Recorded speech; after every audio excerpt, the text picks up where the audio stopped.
ज्यादा बोली है तो झोटा पकड़ के चुलियन में झोंक दे। देखना ना भूले, सास गाड़ी देवे।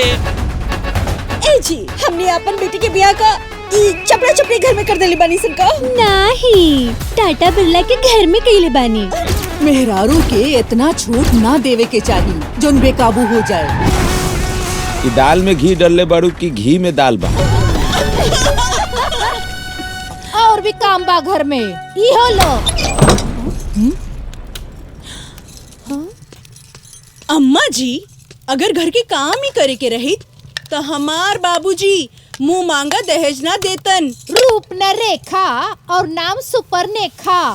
जब सास गारी देवे तो मेरे चाय बड़े। रउआ कुछ बोलत काहे नहीं की महाराज? अरे हम कुछ सुन रहे नहीं कि तू बोली कची। तोरा ही वजह से आज ही घर के लइका मेहरारू के गुलाम हो गइल बाड़े। अपन मेहरारू के गुलाम बन गइल बारे, गुलाम। ए भैया बस करी हैं, ज्यादा मत बोली। पतहो लोग पर भरोसा करेम तो कुकुर जैसन टकटकी लगा के देखे के पड़ी। सास पतोह के झगड़ा में हमरा के काहे रगड़ा तारू?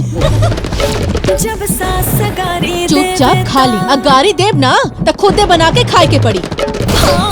जब सास गारी देवे तो मेरे चाय बड़े लागे, मेरे चाय बड़े लागे। माफ कर दिया माफ कर दे। की कदम जी?